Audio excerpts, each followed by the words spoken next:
contacto con la región. En Performance, tu auto es Bridgestone.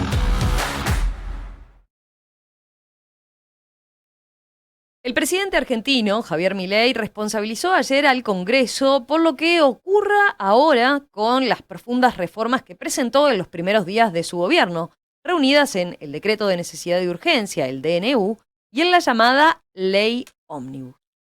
En ese sentido, calificó de idiotas útiles a los opositores que lo están. Lo atacan de inconstitucional cuando está dentro de la lógica de la Constitución. Y la realidad es que, y si no hay otros que son los idiotas útiles, que hacen un foco sobre las formas, cuando en realidad es parte, digamos, de la dinámica. Porque aparte es importante tener claro que, dado la magnitud del ajuste que estamos promoviendo, necesitamos una rápida respuesta de inversión para que el daño en términos de actividad, de empleo, pobres e indigentes sea el menor posible y podamos bajar rápidamente la inflación. Recordemos, el DNU modifica unas 300 normas y aunque ya está vigente, depende de que las dos cámaras del Congreso lo respalden. No le pueden hacer cambios. Luego, la ley Ómnibus, cuyo título real es Proyecto de Ley de Bases y Puntos de Partida para la Libertad de los Argentinos, consta más de 664 artículos e incluye reformas en materia laboral, comercial, industrial, impositiva, financiera, energética y ambiental.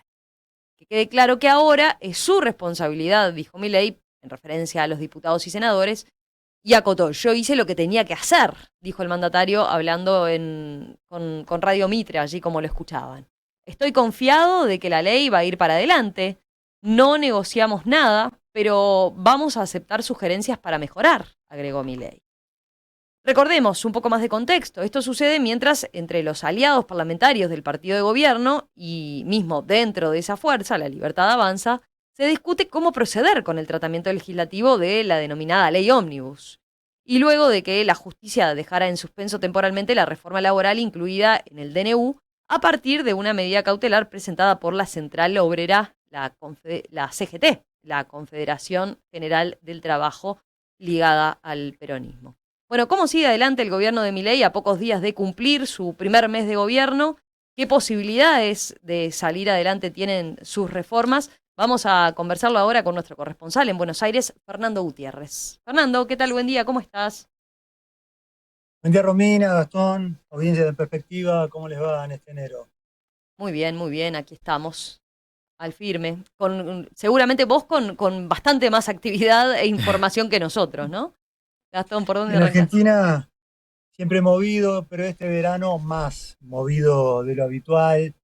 Vamos a tratar de darle un poco de contexto político a la situación. Ahí está, Esto Fernando, que está nosotros ocurriendo, hacíamos un primer pantallazo, ¿no? Pero ¿qué más podemos decir de cómo está empezando estas primeras pruebas que enfrenta Milei, ¿no? sí, es exactamente eso lo que está en el foco, porque desde el punto de vista político lo que se considera es que Milei se está jugando bastante más que la suerte de un decreto y una ley. Lo que ocurra en estos días van a dar la pauta de cómo serán tal vez los próximos 4 años de la gestión de Milei. Es un arranque que dejó en claro la determinación de ir a fondo con un programa de reformas, aún estando en esa situación de clara minoría parlamentaria, y para contrarrestar esa minoría, el presidente quiere sacarle el máximo provecho posible a su popularidad, la legitimidad de su triunfo electoral reciente, para avanzar mediante decretos y solicitar al Congreso la delegación de poder. Enfrente la oposición, pero no solo la oposición peronista, sino también aliados parlamentarios como el macrismo, le están pidiendo que negocie, que se atenga a las formas y que sea respetuoso de la división de poderes. Esa situación de la que escuchábamos recién quejarse al presidente de quienes ponían demasiado foco en las formas.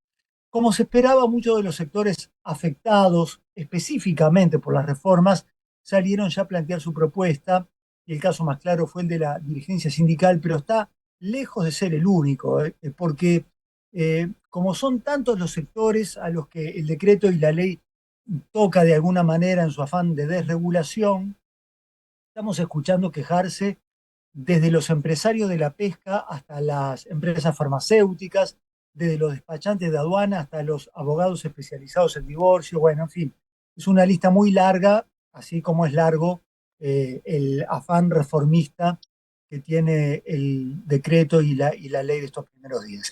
Entonces, esa es la pelea que estamos viendo ahora. Si Milei logra imponer su estilo, o si ya tiene que asumir que por su escaso poder en el Congreso va a tener que retroceder y licuar un poco su propuesta, dando así una primera señal de debilidad.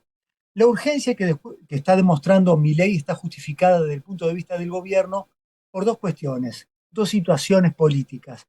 La primera es lo breve de esa llamada luna de miel que siempre existe en el arranque de todo nuevo presidente con la sociedad.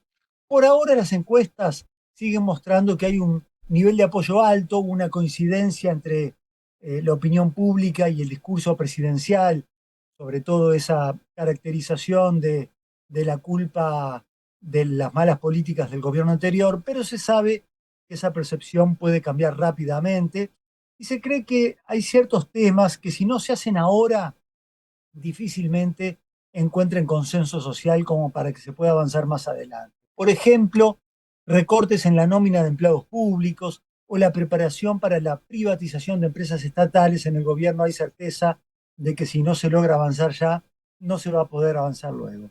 El otro motivo de urgencia es la economía. El inicio fue más o menos como lo planificó el gobierno, porque lograron que el dólar paralelo se mantuviera tranquilo a pesar de la fuerte devaluación del oficial, y la inflación de momento está haciendo funcionar a los intereses del gobierno porque de alguna forma licúa los pasivos del Banco Central y el déficit fiscal. Pero se sabe que esta situación actual puede ser precaria, ya empezaron a verse señales incipientes de que esa calma se puede cortar. Fíjense que la semana pasada rebotó el tipo de cambio paralelo y el gobierno encontró dificultades para colocar un bono entre los empresarios importadores. Esto genera nerviosismo porque puede ser la antesala de que los pesos que están en los plazos fijos salgan de los bancos y corran a refugiarse en el dólar, todo lo cual pondría presión para una nueva devaluación. El gobierno cree que mientras eso no ocurra, va a tener autoridad política como para presionar al Congreso, pero en la medida en que se empiece a generar presión para una nueva devaluación, su poder político se va a empezar a ver menoscabado. Fernando, ahí en el arranque de la discusión parlamentaria, ¿en qué puntos Milei puede hacer concesiones? Porque está como esa sensación de bueno, que en primer punto él está parado como en esto tiene que salir como entró, ¿no? Pero los votos no los tiene, o sea, seguramente haya en algunos puntos que hacer concesiones. ¿Dónde se ve que puede aparecer eso? Bueno, ustedes recuerden que Milei tiene 40 diputados, que es muy poquito, sobre un total de 257, y 8 senadores sobre 72. Así que el presidente está mostrando un relativo grado de disposición a negociar. Si bien desde la retórica se muestra intransigente, cuando él envía a sus funcionarios a hablar en las comisiones del Congreso, bueno, dejan entrever la disposición a introducir reformas. Ese es el capítulo que arranca esta semana, porque ya se conformaron las comisiones y van a empezar las sesiones extraordinarias. ¿Cómo le puede ir a Milei? Bueno, desde ya todos descartan que la ley no va a salir tal cual la envió el presidente. Algunos hasta especulan si a propósito hubo una gran cantidad de pedidos al Congreso justamente para que haya un margen para poder negociar. Por lo pronto, el punto que generó un rechazo casi unánime fue el de la solicitud de delegación de poderes extraordinarios al presidente por un periodo de 2 años prorrogables por otros 2. Es algo que Milei pidió en el marco de una emergencia económico, financiera, social, administrativa, sanitaria, etc. Pero incluso los sectores aliados del presidente dijeron que les parecía mucho el pedido y que como máximo estarían de acuerdo en darle sus poderes por 1 año con la chance de prorrogarlos por un segundo año. Hay otros temas que difícilmente consigan la mayoría parlamentaria, como por ejemplo la suspensión de la ley que es la que marca cómo se indexan las jubilaciones, que es algo que, si se diera como lo pidió el presidente, dejaría a completa discrecionalidad del Poder Ejecutivo la decisión de cuándo y por qué porcentaje ajustar los saberes de los jubilados. Hay también oposición al capítulo impositivo de la ley, que está proponiendo aumentos temporarios para varias actividades, incluyendo en la exportación y la importación. El capítulo de las privatizaciones es otro que también genera mucho debate, y los aliados peronistas de Milei, o sea, el peronismo no kirchnerista, dice que va a condicionar el apoyo a que no haya una venta inmediata de algunas empresas que tienen balance en rojo, pero que son pasibles de tener una mejora, porque dicen que eso deja margen a que el Estado trate de maximizar el ingreso por esa eventual venta. Así que, bueno, la lista es larga, como es largo el proyecto de ley, y la especulación política es cuánto de lo que contiene el proyecto original va a quedar y cuánto se cambiará. Milei ha dejado trascender que, bueno, estaría dispuesto a negociar una porción menor, algunos se animan hasta a ponerle una cifra, 10% de lo que está en el proyecto puede llegar a ser objeto de cambio. Todo va a depender un poco de cuál sea la muñeca política, si se puede llamar, de las espadas parlamentarias de Milei, los presidentes de las cámaras y de las comisiones parlamentarias, que en estos días han estado, bueno, tratando de negociar, sobre todo con el peronismo, cuáles son los temas donde se puede ceder y en cuáles les piden que el Congreso acompañe. Si uno se tuviera que manejar por las declaraciones periodísticas, bueno, hay más predisposición a la oposición que a acompañar el proyecto, pero el gobierno cree que finalmente el Congreso no va a darle un revés que lo deje al presidente sin esa ley llamada la ley de las bases, ¿no? Fernando, hasta ahí un poco la estrategia entonces de Milei para la discusión que se viene en el Parlamento, o qué se puede esperar en esa materia. Ahora te pregunto también cómo se para el presidente para otro tema que tiene que ver con los recursos judiciales, ¿no? Contra el decreto de necesidad de urgencia, especialmente los recursos que presentaron los sindicatos, ¿verdad? Y lo que fue este primer pronunciamiento de parte de la justicia para dejar en suspenso parte de ello.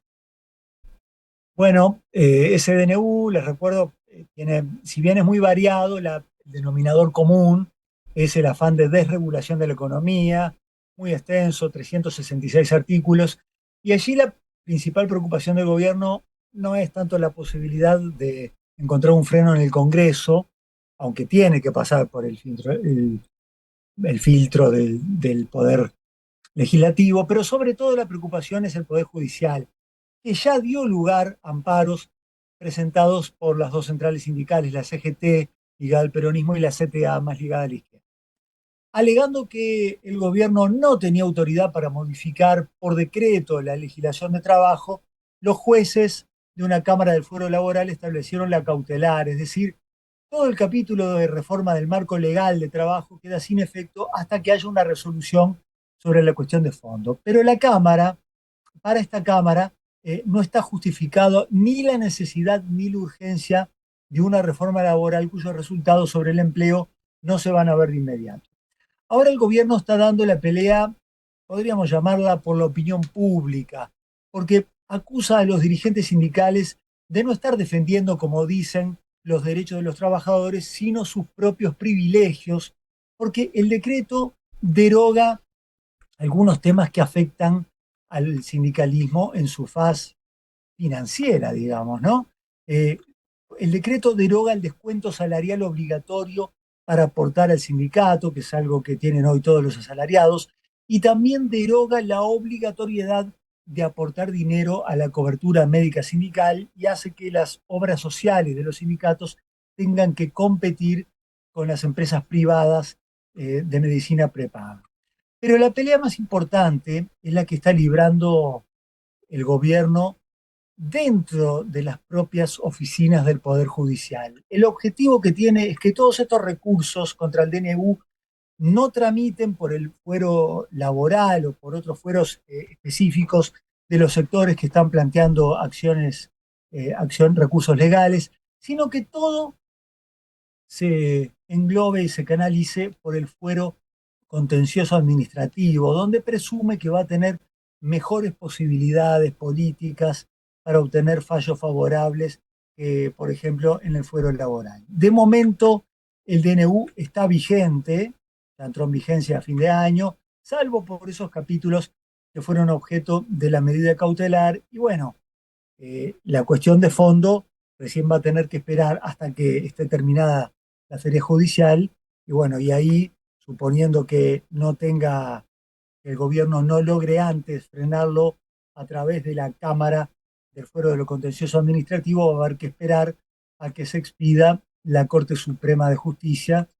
Por ahora no hay señales sobre qué tan dispuesta está a jugarse por el gobierno o a frenarlo. En general, la conducta de la Corte Suprema siempre es, en el arranque de un nuevo gobierno, la de no complicarle la gestión y darle las herramientas como para poder avanzar. Así que esa es la pelea que en este momento está dando Milei, tratar de generar ahí una interna dentro del Poder Judicial y apoyarse en el sector que presume va a estar más proclive a darle las herramientas como para poder avanzar en ese ámbito.